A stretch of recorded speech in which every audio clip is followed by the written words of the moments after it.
রাধে রাধে বন্ধুরা, সঞ্চিতাস ব্লগে তোমাদের অনেক অনেক স্বাগত ও অনেক অনেক শুভেচ্ছা। তো বন্ধুরা, তোমরা সবাই কেমন আছো?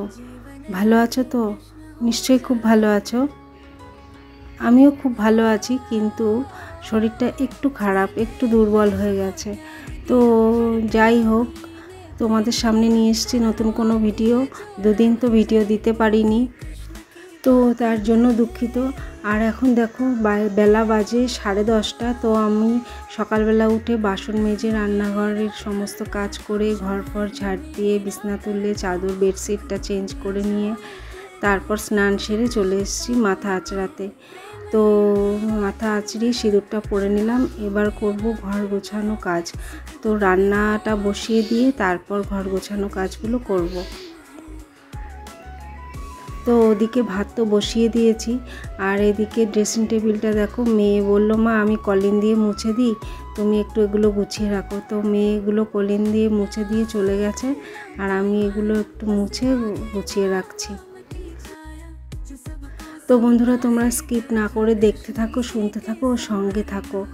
আর তোমাদের যদি ভিডিওটি ভালো লেগে থাকে তাহলে অবশ্যই লাইক, কমেন্ট, শেয়ার ও সাবস্ক্রাইব করতে ভুলো না, তাহলে আমার ভিডিওটি পৌঁছে যাবে সবার আগে তোমার কাছে।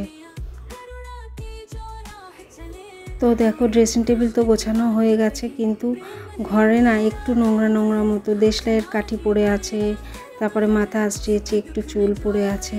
তো সেইগুলো ভাবলাম আর একবার একটু ঘরটা ঝাড় দিয়ে নিই।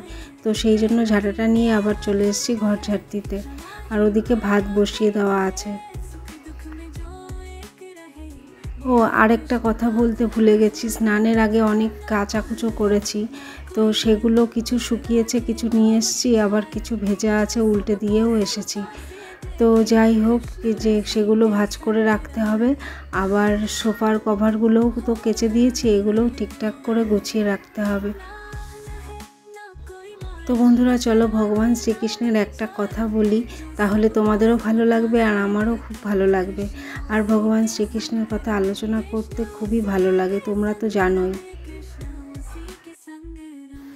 ভগবান শ্রীকৃষ্ণ বলেছেন, আজ যা কিছু তোমার আছে তা কাল অন্য কারো ছিল, আর ভবিষ্যতেও অন্য কারো হয়ে যাবে। পরিবর্তনই সংসারের নিয়ম। তো দেখো, গল্পে গল্পে সোফা তো গোছানো হয়ে গেল। তো পাশে না মাইক বাজছে, তো যার জন্য খুব অসুবিধা হচ্ছে ভয়েস দিতে, আর তোমাদেরও বুঝতে একটু অসুবিধা হতে পারে, তো একটু কষ্ট করে বুঝে নিও। আর তো এদিকে দেখো, রান্নাঘরে ভাত তো প্রায় হয়ে এসেছে। তো চলো ভাতটা দেখে উপর দিয়ে তারপর যাব ঘরে আলনা গোছাতে।